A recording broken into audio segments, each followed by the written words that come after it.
Mas Wisnu dari Beginu, kompas.com Oke. yang ada Ya. di YouTube, dan kemarin saya sedikit mencari tahu juga lebih dalam tentang profil Mas Wisnu. Eh, Tidak banyak mungkin catatan yang ada di internet tentang Mas Wisnu selain YouTube dan Instagram, tetapi kemarin saya menemukan video Mas lagi berbicara di depan TEDx di ITS ya. Oh iya, ada satu kesempatan. Ya, eh, jadi selain pemimpin redaksi kompas.com, Mas Wisnu juga wartawan, penulis, sama dosen ya ternyata. Iya, iya. Tapi sekarang udah nggak pemret lagi karena pemret per 2014 bulan November kemarin saya sudah menyelesaikan tugas 2 periode, lalu sekarang menjadi VP untuk Sustainability di Kompas Gramedia. VP itu Vice President ya. Ya, betul. Oke. Terus kalau kemarin juga saya lihat Mas Wisnu naik Transjakarta. Ya, ya saya sebisa Kah, mungkin naik kendaraan umum.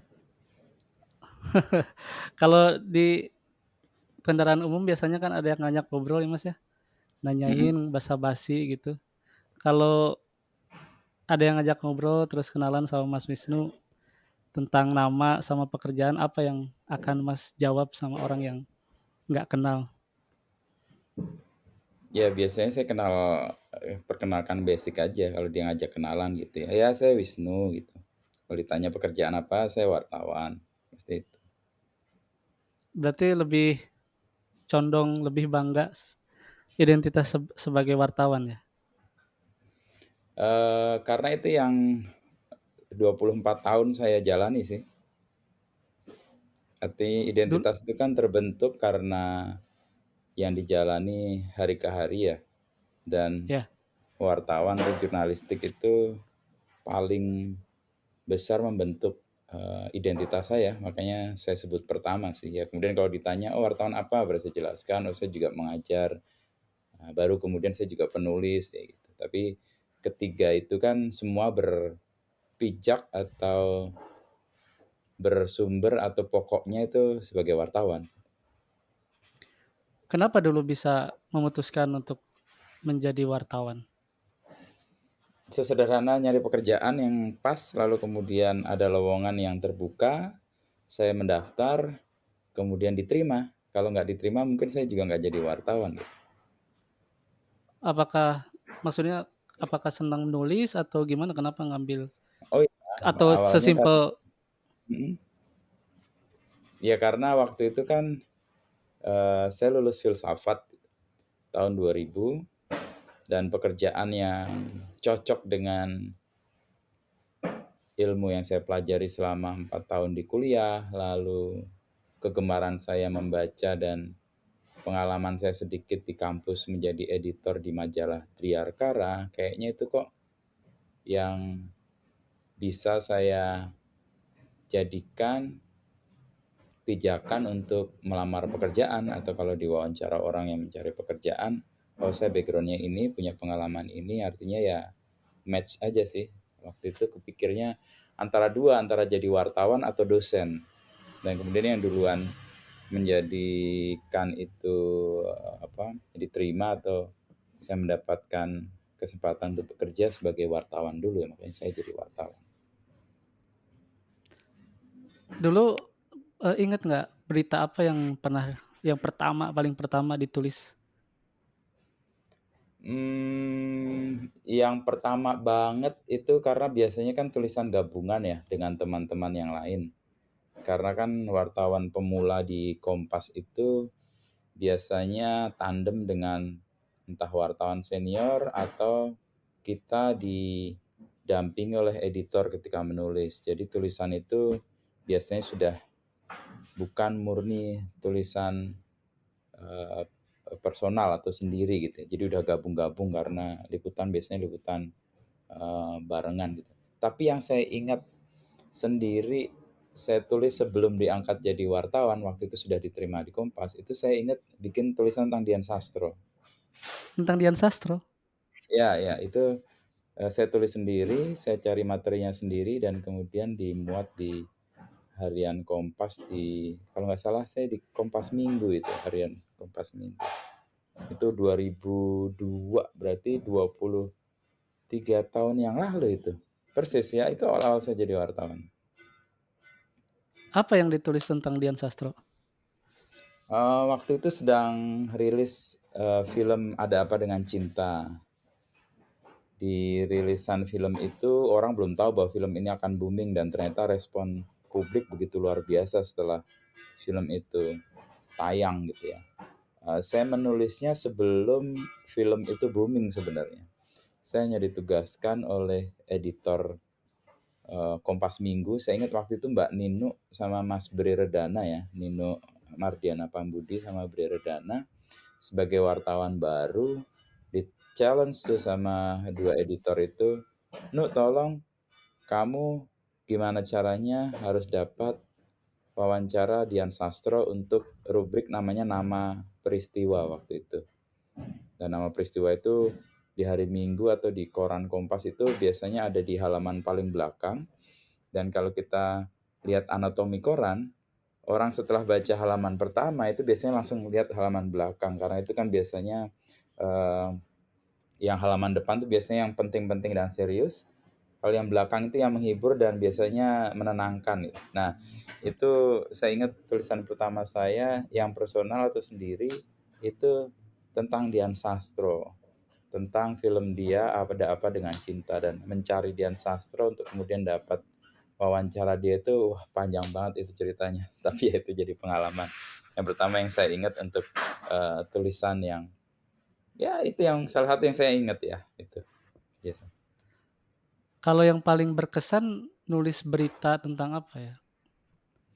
Wah, kalau paling berkesan saya agak susah karena banyak sekali ya masing-masing periode itu punya kesan yang berbeda-beda ya. Apalagi ini 23 tahun. Agak nggak 23 fair tahun. juga sih ngelihat mana yang paling berkesan ya karena banyak sekali. Di periode-periode awal misalnya saya sangat eh, senang atau terkesan dengan tulisan yang saya tulis di sosok di halaman belakang juga di Kompas, di halaman 16 itu tentang namanya saya masih ingat Pak Arfai. Dia itu seorang bisa disebut nelayan, bisa disebut sebagai petambak gitu ya, tinggal di Bawean. Bawean itu sebuah pulau yang masuk di Jawa Timur tapi dia dekat dengan Bali dan Madura itu. Dia di sana itu menanam mangrove dan karena kegigihannya menanam mangrove puluhan mungkin ratusan hektar waktu itu, dia mendapatkan Kalpataru. Dan karena tulisan itu membuat sosok Pak Arfai ini kemudian dikenal secara nasional dan perjuangannya menanam bakau dalam diam di pulau yang terpencil yang mungkin negara juga nggak terlalu hadir itu menginspirasi banyak orang bahwa selama ini penduduk kita atau warga kita sangat bertanggung jawab itu berseberangan dengan sorry to say gitu ya, dengan pemerintahnya gitu ya yang seringkali nggak bertanggung jawab justru. Nah itu yang periode-periode awal.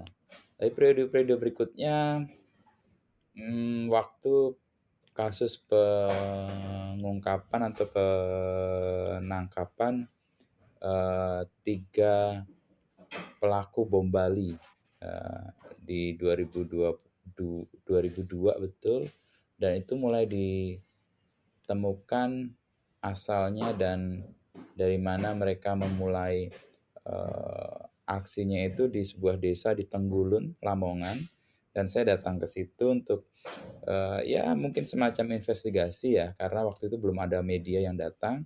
Saya datang dan mengulik daerah itu, kawasan itu, bagaimana warganya dan kemudian ketemu dengan keluarga atau tempat dulu Amrozi, Ali Imron, Ali Gufron itu lahir menjadi remaja dan kemudian menjadi sangat radikal di Tenggulun. Itu feature kalau itu di halaman 1 itu dan ada fotonya besar gitu. Nah itu periode-periode awal saya jadi wartawan. Berikutnya lagi yang masih di periode awal waktu darurat militer di Aceh. Waktu itu saya ditugaskan sebagai wartawan yang embedded ya, kami bahkan dilatih untuk punya kecakapan dasar untuk survival gitu ya di tengah konflik bersenjata waktu itu. Itu tahun 2003 juga, kira-kira bulan Mei atau Juni gitu ya. Berangkat dari Surabaya naik KRI gitu, kapal Republik Indonesia, dan kemudian ikut dalam pendaratan militer bersama marinir dan tentara di KRI untuk mendarat di sebuah pesisir pantai yang jadi kawasan pendidikan dan pelatihan GAM itu di Samalanga. Nah, itu kemudian berita itu jadi feature gitu, jadi tulisan pendamping di halaman 1, cerita tentang bagaimana persiapan darurat militer dan mental tentara ketika keputusan dari negara itu tidak segera diambil sehingga memperlambat atau membuat proses persiapan itu menjadi agak kacau waktu itu. Itu periode-periode awal, periode-periode kemudian banyak sih yang kemudian kalau disebut berkesan atau berdampak ya ketika saya 5 tahun di istana ya. Itu 2004 sampai 2009 saya jadi wartawan istana. Setiap hari datang ke istana, waktu itu presidennya Susilo Bambang Yudhoyono, itu baru presiden pertama yang dipilih secara langsung oleh rakyat. Meskipun militer, dia sangat firm tidak ingin mengembalikan supremasi militer di Indonesia karena dia salah satu inisiator untuk pencabutan duifungsi dan mengembalikan TNI ke barak dan memperjuangkan profesionalisme TNI sebagai alat negara untuk pertahanan ya. 5 tahun itu berkesan karena banyak sekali akrobat politik yang terjadi di istana yang saya lihat jarak dekat gitu, jaraknya sejengkal gitu. Saya lihat politik dipakai untuk kepentingan kekuasaan, lalu kekuasaan sebaliknya digunakan untuk politik, lalu intrik sana intrik sini, bagaimana hal-hal yang nggak terungkap sebelumnya bisa saya tulis tipis-tipis. Waktu itu 2004 sampai 2009 itu era 2007 2008 itu blog itu sangat populer. Jadi selain saya menulis di harian Kompas, saya mencatat hal-hal yang menurut saya menarik, tetapi mungkin nggak cukup layak untuk muncul di harian Kompas, saya tulis di blog. Dan dari blog itu kemudian selama kira-kira 1 tahun gitu, ada sekitar 560-an artikel gitu ya, di blog itu, dan blognya menjadi ramai. Dan di akhir 2009, kemudian itu dibukukan dan jadi 5 buku yang kemudian heboh tuh.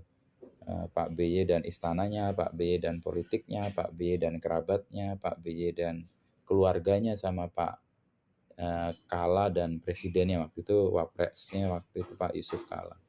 Jadi itu pokok lain atau periode lain yang menurut saya ya kalau dibilang berkesan itu cukup berkesan ya. Yang kemudian periode-periode setelahnya itu 2010 ketika saya dapat kesempatan untuk menjadi kepala biro di Jogja gitu ya, latihan untuk manajemen, jadi nggak melulu soal menulis tapi juga mengelola organisasi gitu. Kira-kira 1,5 tahun, lalu kemudian saya dapat fellowship ke Jerman, Berlin gitu selama 2 tahun, tapi sempat pulang gitu. Ini juga momen-momen yang berkesan gitu ya, tidak hanya karena tulisan, tapi karena profesi saya sebagai wartawan dan bisa melakukan banyak hal yang menurut saya untuk profesi lain kayaknya hampir mustahil gitu ya. Ya, lalu kemudian saya memperdalam di 2012 sampai 2014 saya ambil master gitu ya, dan kemudian dari situ kemudian terbukalah jalan untuk kemudian saya jadi dosen, tetap menjadi wartawan, lalu kemudian 2016 jadi pemimpin redaksi di kompas.com sampai 2024 kemarin, 2 periode, 1 periode 4 tahun. Jadi itu kira-kira sih, Jason. Menarik. Tadi yang saya pengen tanyakan tuh, yang pertama kan menulis sosok ya, seseorang gitu, menuliskan Hmm. tentang Dian Sastro sama tadi pemenang Kalpataru, lalu ke Aceh, lalu ke istana. Hmm. Itu kan 2 medan yang berbeda ya. Terus, Iya. gimana caranya untuk menaruh perspektif lalu menuliskan, eee, berita, apa perbedaannya antara kedua jenis berita tersebut tadi, sosok dan peristiwa itu? Saya selalu berpijak pada kepentingan yang saya perjuangkan sih, yaitu kepentingan publik ya. Jadi ketika saya menulis baik sosok maupun berita yang mungkin terlihat serius, pijakan saya adalah sebenarnya saya mau memperjuangkan apa, kepentingan apa yang saya mau sampaikan di tulisan-tulisan itu. Dan kalau dilihat dari semua artikel yang pernah saya tulis, mungkin pesannya jelas sih. Saya memperjuangkan bagaimana masyarakat itu berdaya, pemerintah itu harus lebih bertanggung jawab, pemerintah sudah dibayar oleh negara dan oleh rakyat yang demikian besar, kalau tidak bertanggung jawab itu bisa disebut sebagai durhaka atau tidak layak gitu sebagai pemimpin. Dan lewat-lewat orang atau sosok-sosok itu saya munculkan bahwa mereka itu bisa begitu berdikari, begitu berdampak dan begitu bermanfaat, bahkan ketika negara pun nggak hadir gitu. Nah, ketika saya di istana, saya memanfaatkan ruang itu untuk menggedor, "Hei kalian yang sedang berkuasa, kalian yang sedang punya jabatan, ingatlah bahwa jabatan dan kekuasaan itu harusnya punya dampak dan punya pertanggungjawaban yang lebih besar dibanding orang-orang yang misalnya kayak Pak Arfai yang saya tulis di sosok pemenang Kalpataru itu." Itu POV saya sih, point of view-nya. Ditambah lagi kan pengalaman ketika menjadi mahasiswa itu menghadapi situasi Orde Baru ya yang begitu represif, dan perjuangan untuk menyuarakan pendapat itu waktu itu menjadi sangat terbatas. Nah, ketika saya jadi wartawan, situasinya kan berubah tuh, menjadi lebih terbuka dan kemampuan untuk menyampaikan pesan lewat tulisan itu menjadi sangat eee bebas ya, meskipun tetap harus ada ukurannya karena kritik yang disampaikan yang membuat orang sampai tersakiti itu malah kritik yang buruk sih, karena itu nggak membuat pesannya sampai tapi orangnya malah sakit hati atau kecewa sih. Nah, cara itu sih yang biasanya saya pakai untuk membuat kok kayak medannya berbeda, tetapi sebenarnya pesan dan perjuangan serta kepentingan yang saya mau taruh di tulisan-tulisan itu kurang lebih sama sih. Eee, Kalau punya kayak tujuan sendiri apakah tidak menjadi bias tulisannya atau gimana tuh? Ya tujuannya kan saya sesuaikan dengan perusahaan punya nilai kan. Kan Kompas Iya, jelas amanat hati nurani rakyat. Jadi kita memperjuangkan betul apa yang dirasakan oleh rakyat, dalam hal ini kan saya bahasanya menjadi publik kan ya, lebih mmm, lebih lebih apa, lebih bisa diterima gitu. Dan menurut saya itu ya mungkin ada bias, mungkin ada apa ya, yang sifatnya subjektif gitu. Tapi kan di sebuah perusahaan kan ada editor, lalu ada redaktur yang melihat karya itu nggak bisa meluncur begitu aja, kan tetap ada mata kedua, bahkan mata ketiga atau keempat dan kelima untuk memastikan bahwa, oh meskipun itu terkesan subjektif, tapi masih dalam koridor, value atau, nilai-nilai yang diperjuangkan oleh, perusahaan media ini. Kayak gitu sih. di Amerika itu kan ada 2 media yang besar gitu ya, apalagi di televisi ya, Fox sama CNN misalkan. Mhm. Dan mereka itu, memiliki penonton yang berbeda, ya Iya iya. pemilih politik yang berbeda. Apakah Iya. kebiasaan itu wajar di dalam dunia jurnalistik atau gimana, Mas? Saya merasa nggak punya otoritas untuk menilai ini ya, tetapi di jurnalistik itu diajari satu prinsip utama, yaitu tanggung jawab jurnalisme itu pada kebenaran. Nah, kalau kebenaran itu diperjuangkan, maka bias-bias itu harusnya lewat ya.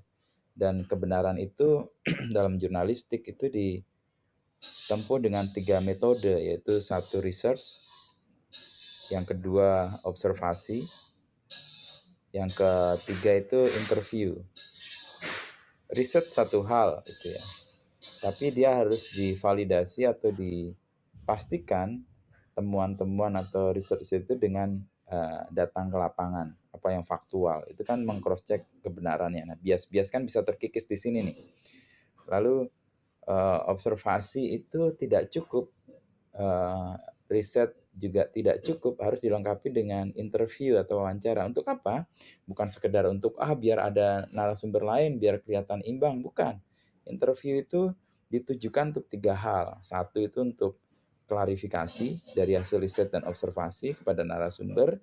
Yang kedua untuk konfirmasi kalau dia ragu gitu ya. Dan yang ketiga adalah untuk verifikasi.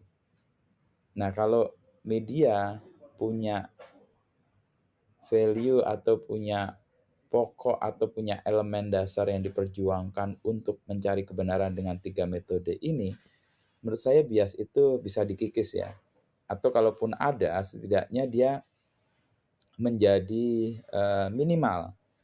Bukan karena by design dia menghindari, nggak usah cari kebenaran, menghindarkan riset, menghindarkan observasi, menghindarkan interview, pokoknya pesannya ini disampaikan. Kalau itu sih bukan media menurut saya, itu alat propaganda. Dan menurut saya, mungkin di Amerika saya nggak bisa menilai, mungkin memang media di Ya, sana dipakai sebagai alat propaganda, bukan ya. sebagai penyampai pesan dan informasi. Kalau di Indonesia, paling tidak di Kompas ya, saya merasa bukan alat propaganda dalam arti seperti di Amerika, tetapi menjadi saluran untuk menyampaikan kepentingan publik yang harus didengar oleh pembaca media itu. Nah, pembaca medianya siapa? Kalau di Kompas itu punya eh, profil pembaca atau pelanggan tuh salah satunya adalah para pejabat dan birokrat. Artinya tepat itu menyuarakan apa yang diresahkan oleh masyarakat, apa yang menjadi amanat hati nurani rakyat lewat Kompas dengan menyampaikan kebenarannya lewat tadi riset, observasi dan interview itu. So, ketika Mas menulis, ya sudah melakukan ketiga hal itu ya, riset, observasi, interview, lalu Mhm. menulis berita yang, memang harus ditulis, lalu editor membaca itu. Pernah ada nggak Mhm. gesekan antara si jurnalis itu sendiri sama editor itu sendiri? Ya pernah pasti, karena kan jurnalis kan tahu persis yang ada di lapangan ya, faktanya gitu. Dan itu biasanya fakta keras itu, hard fact itu, fakta yang ditemukan di lapangan. Nah, editor dalam arti tertentu juga punya peran yang penting, dia punya wisdom-nya kan.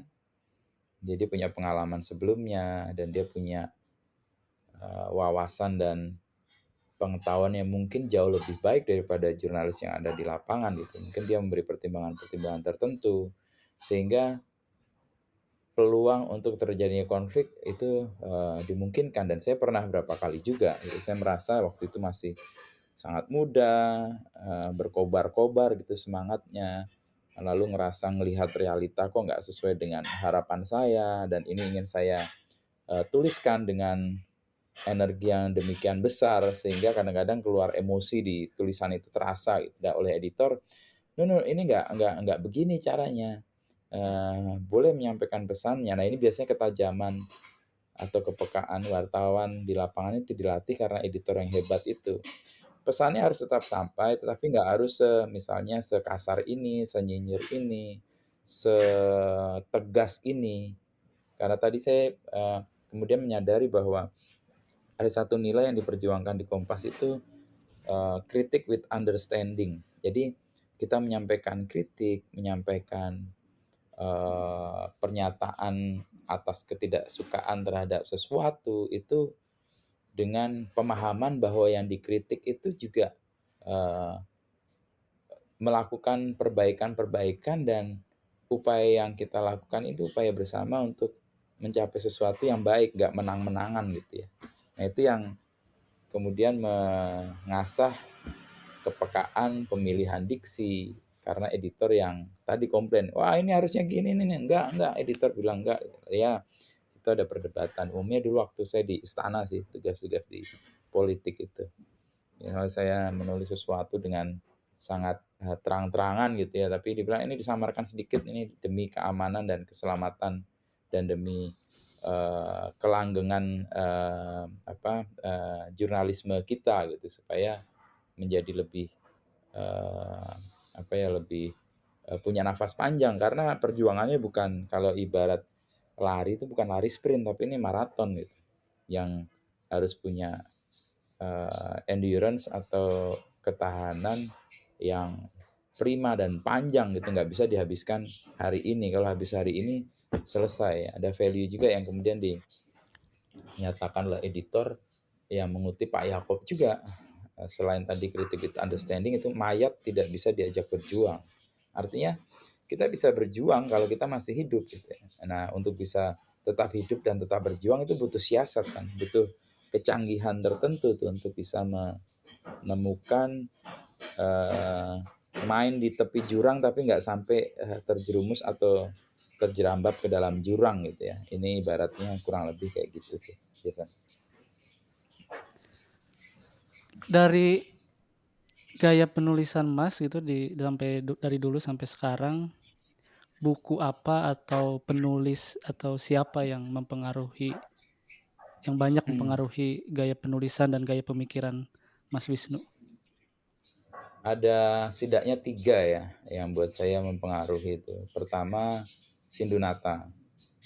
Dia itu wartawan tapi juga sekaligus doktor filsafat gitu ya. Kemudian dan dia penulis novel yang mengasah pengalaman dan kepekaan saya terkait dunia penulisan itu. Ada novel namanya judulnya adalah Anak Bajang Menggiring Angin. Itu awal-awal saya remaja tuh. Mengenal buku itu saya baca awal nggak paham tapi ketika kuliah gitu ya saya mencoba membaca lagi, wah ini tulisan keren banget. Dan saya baca, oh siapa yang nulis, saya baru ngeh, oh dia seorang wartawan, kuliahnya filsafat dan kemudian dia membuat novel yang demikian keren. Itu mempengaruhi saya dan saya mengikuti kemudian tulisan-tulisan dia di harian Kompas di awal-awal dulu. Tulisan tentang bola, tulisan tentang feature-feature perkotaan, feature-feature tentang ya, peristiwa-peristiwa yang remeh-temeh tapi kemudian dimaknai menjadi sangat dalam karena wawasan dan bacaan dari Sindunata ini ternyata luar biasa. Itu yang mempengaruhi kemampuan dia punya angle atau pesan dari tulisan yang sederhana tapi dalam sekali juga di tulisan-tulisan bola. Yang kedua, dulu saya senang baca ini apa catatan pinggirnya Tempo. Itu ada Gunawan Muhammad dulu ya. Ya terpapar tapi nggak terlalu banyak tapi beberapa tulisan itu mempengaruhi saya karena membuat saya berpikir tuh tulisan-tulisannya. Nggak mudah dipahami tapi di awal-awal itu justru menantang kemampuan saya untuk berpikir dan menganalisa. Lalu yang ketiga yang membuat saya punya perspektif yang lebih humanis gitu ya, atau yang pendekatannya ke masyarakat itu tulisan-tulisan dan aktivitas Romo Mangunwijaya. Di Jogja dulu dia di Code gitu dan dia banyak buku, novel burung-burung manyar tuh saya baca juga sama tulisan-tulisan dia di harian Kompas ketika nulis opini. Itu sangat halus, sangat kuat pesannya tetapi membuat orang yang dikritik itu tidak tersakiti tapi dia mau berubah. Itu kan kecanggihan tertentu tuh. Ada orang yang mengkritik ya asal keras saja orangnya sakit hati tapi nggak melakukan apa-apa. Tapi kalau mengkritik dengan ramuan yang begitu indah, membuat orang yang dikritik paham, yang dikritik melakukan perubahan, itu tujuan yang harus dicapai untuk sebuah uh, kritik. Nah, 3 itu sih dan buku-buku mereka sih umumnya atau bacaan yang mereka baca itu kemudian mempengaruhi saya. Misalnya saya baca Sindunata itu siapa, lalu saya lihat oh dia kuliah filsafat, oh ambil doktor di Jerman juga, mempengaruhi pola pikir saya juga. Dan saya lihat buku-buku yang dibaca di buku-bukunya itu kemudian saya cari juga.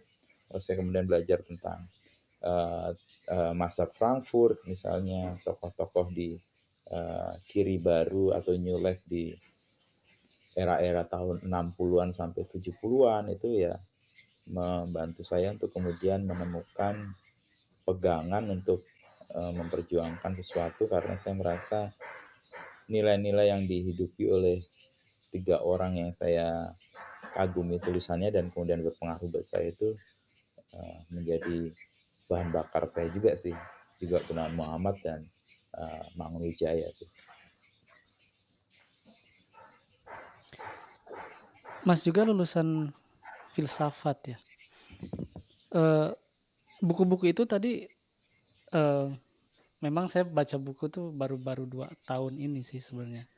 Saya, eee, membaca buku pun buku bahasa Inggris karena kebetulan suka Mhm. bacanya pas di sini gitu, dan buku-buku itu masih ada ya di pasaran ya?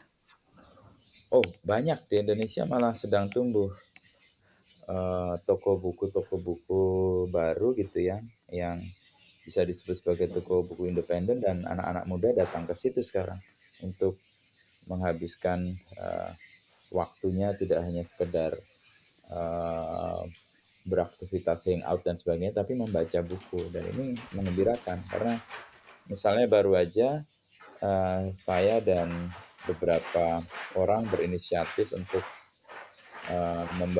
mengaktifasi sebuah toko buku di Jakarta, toko buku Gramedia. Saya bikin satu outlet, ini bunyi apa ya?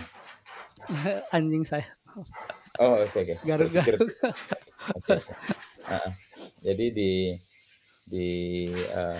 Gramedia Matraman itu, kami take over satu sudut, namanya kemudian Makarya, Jason bisa cek itu di Instagram, dan organik sekali dan sekarang setiap hari itu jadi tempat anak-anak muda, Gen Z bahkan, yang sangat remaja gitu ya, anak-anak SMA gitu, untuk, datang dan, menggunakan Makarya itu sebagai tempat dia dapat referensi buku, kemudian membaca buku fisik, dan itu tidak hanya di Indonesia, ini gejala dunia sih. Jason tinggal di mana di Amerikanya?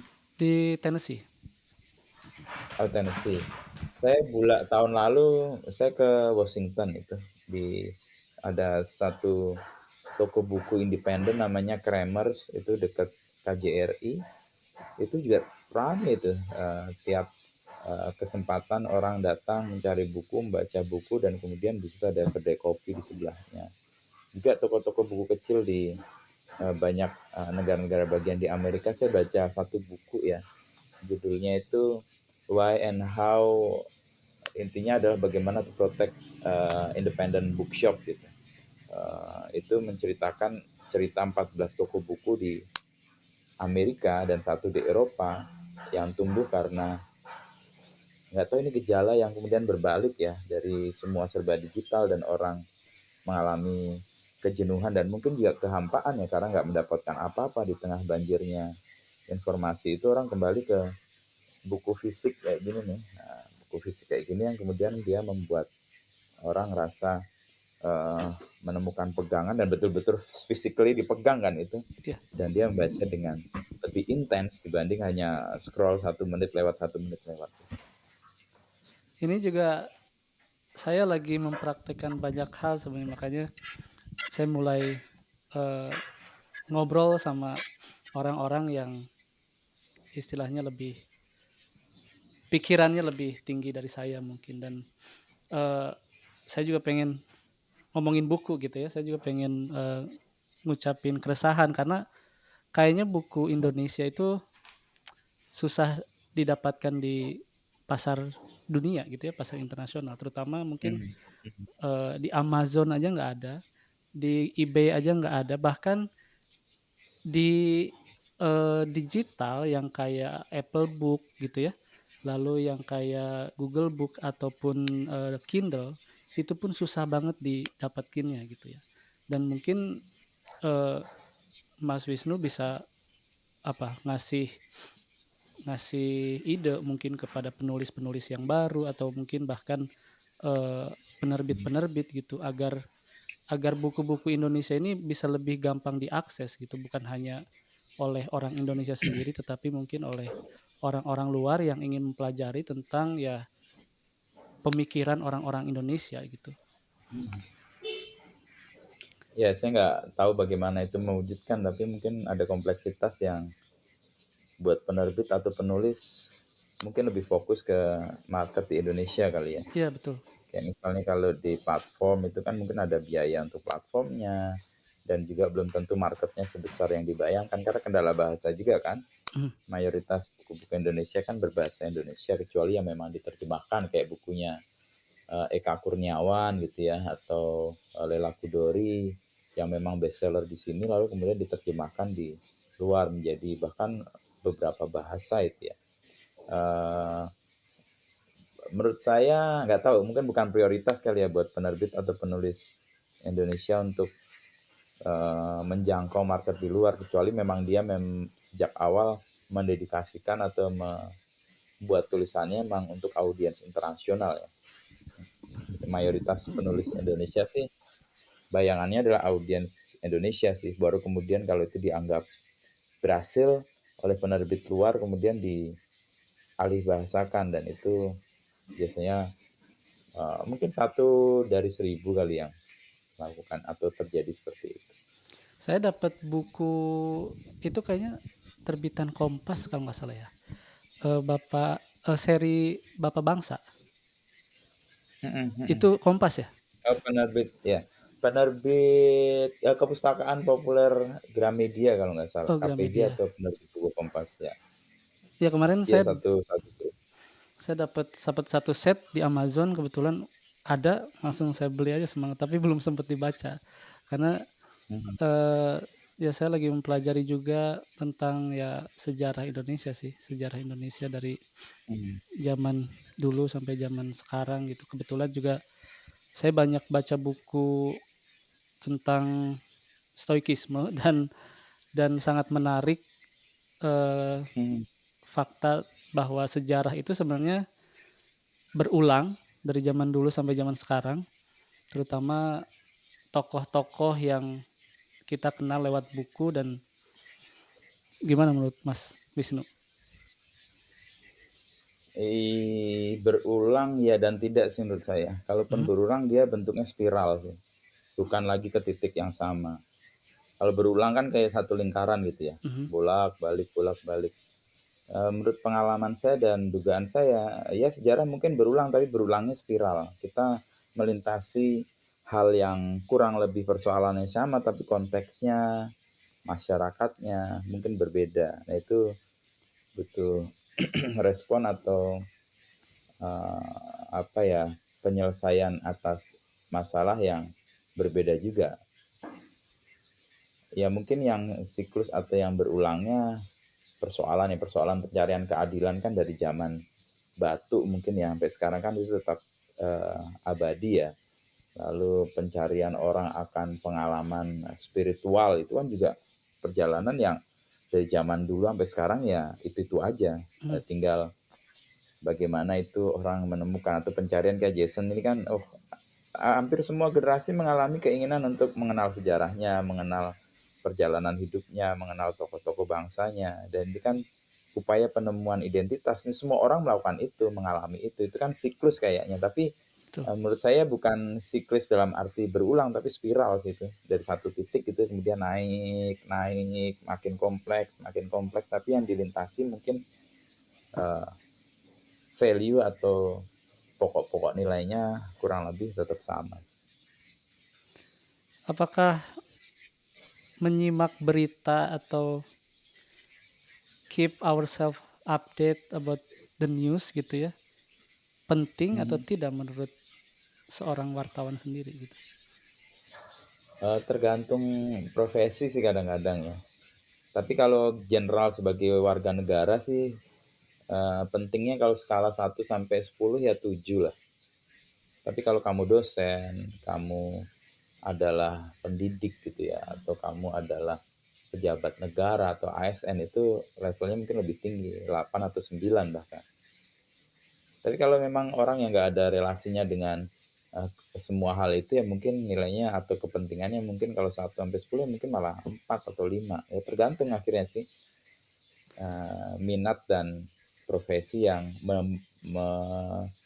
menuntut dia untuk punya update atas, peristiwa-peristiwa lewat, berita tentu. Sebagai konsumen berita gitu ya, kadang kan kita juga jadi gemes sendiri gitu ya, jadi pusing Mhm sendiri gitu ya, yang nonton dari mhm. televisi, dari media elektronik, media cetak. Ya, Dan Mas Wisnu waktu di istana itu kan berhadapan langsung dengan berita-berita yang memang sifatnya berat dan memusingkan mungkin ya. Gimana itu mhm. menjaga diri agar tidak terbawa arus yang mungkin yang bikin stres atau bikin pusing gitu? Ya kadang-kadang sih saya tidak apa ya, tidak menginternalisasikan itu ke dalam diri saya semua sih biasanya, Mmm, sebagai informasi gitu ya, atau sebagai pengetahuan ke publik gitu, itu ya habis dilepas ya selesai aja. Justru sekarang dengan posisi saya ini saya malah lebih banyak cemas nih, sebagai VP untuk sustainability karena, eee, mengurus, sesuatu yang ada di depan mata dan semua orang abai soal lingkungan, soal pengelolaan sampah, soal bagaimana, carbon footprint yang makin orang makin nggak peduli gitu ya, dan iklimnya makin kacau, buminya makin, eee, apa ya, melawan dengan itu.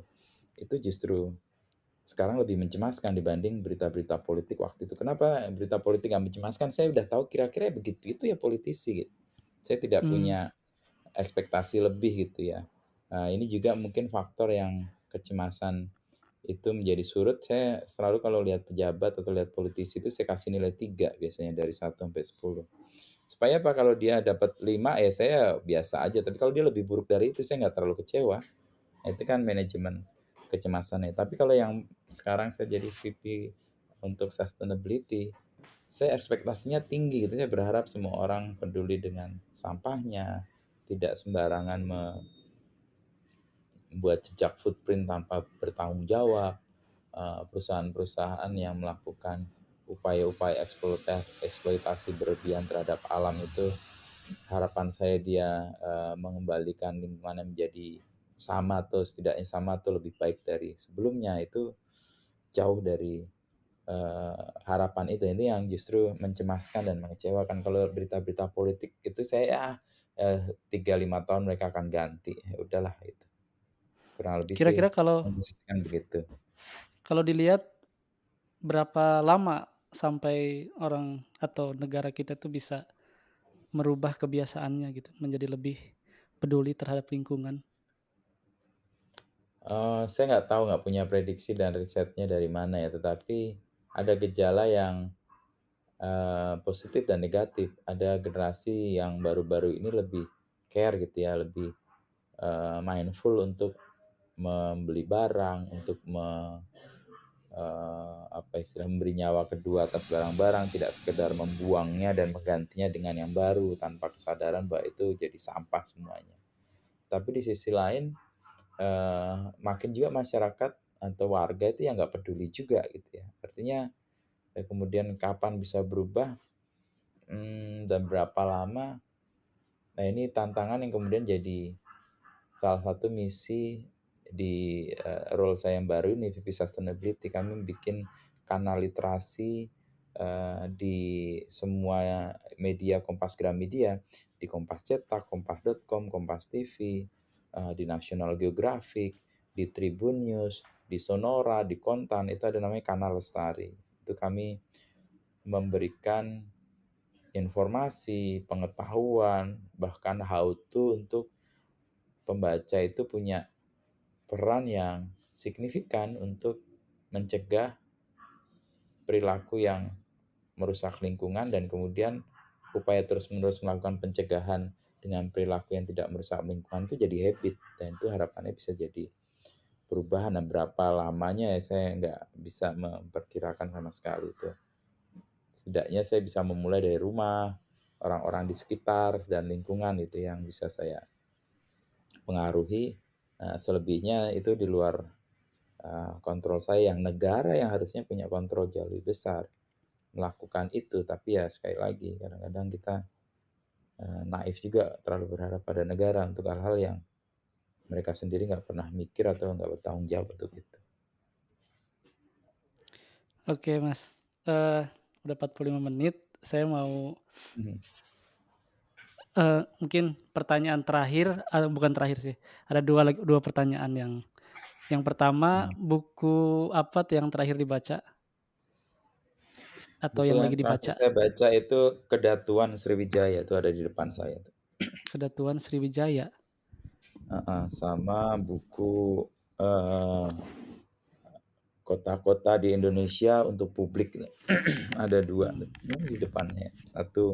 Dua-duanya saya beli di komunitas bambu di Menteng. Eh, Waktu saya naik kendaraan umum itu, naik bis itu, saya mau ke Oke. Menteng itu di Jakarta di jam 5, bis kosong, sementara jalanan padat luar biasa. Nih orang-orang punya pikiran apa ya tidak pakai transportasi publik. Itu saya hanya membayangkan itu aja dan bermacet-macetan semuanya. Dan saya ke Kobam itu baca buku itu. Kedatuan Sriwijaya itu menarik karena itu kayak hasil riset sejumlah peneliti terkait dengan Sriwijaya atau Sumatera Selatan gitu ya, yang meruntuhkan klaim-klaim bahwa itu dulu imperium, kerajaan yang sangat besar. Ternyata di beberapa penelitian mutakhir itu hanya semacam keraton itu, provinsi gitu atau kawasan yang sebenarnya tidak imperium seperti bayangan negara-negara Eropa gitu ya. Beda. Lalu yang buku yang kedua itu bukunya 3 seri sih, punya tulisannya Mas Marco Kusuma Wijaya. Itu tebal sekali bukunya, 3 seri itu beratnya bisa 3,5 kilo itu karena tebalnya. Itu menurut saya opus itu atau karya nih. Saya perlihatkan sebentar ya, saya ambil. Boleh, boleh.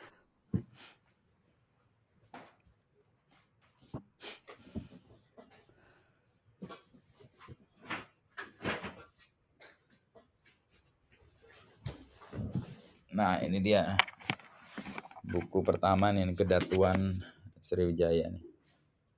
Ini ya lumayan tebal, ini baru separuh saya baca.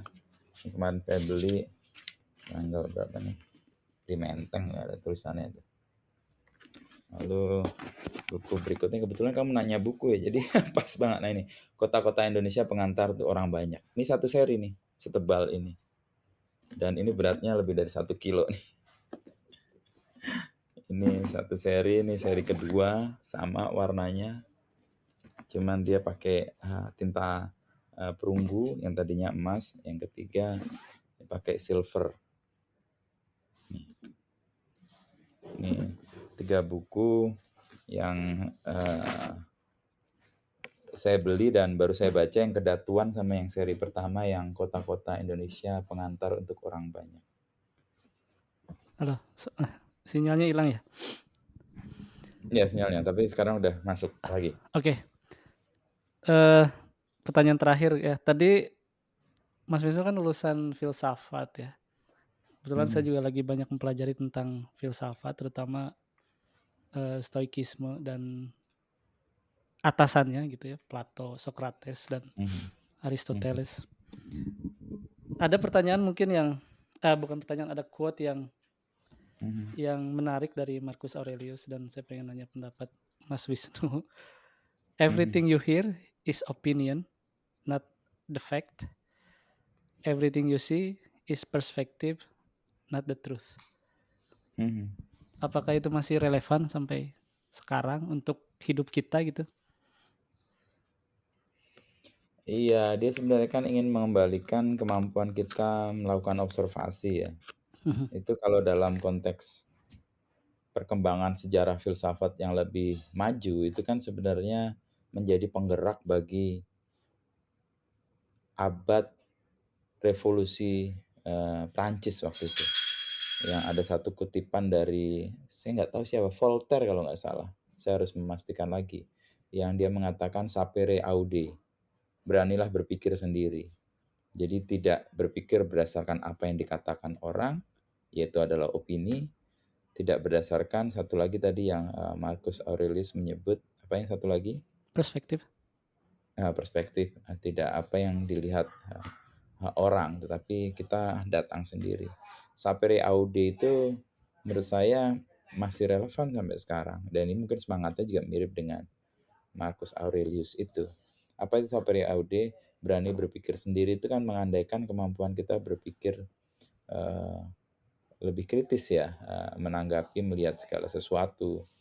Ya bisa jadi apa yang dikatakan atau dilihat orang benar juga, tapi kalau kita nggak uji kan kita jadi kayak ngikut aja. Tapi kalau dengan kemampuan berpikir sendiri atau sapere aude tadi, membuat apa yang dikatakan orang atau dinyatakan orang menjadi ada di meja untuk kita perdebatkan.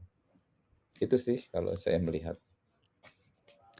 Oke, terima kasih Mas Wisnu udah mau diajak ngobrol. Ya, Eee, sama Jason.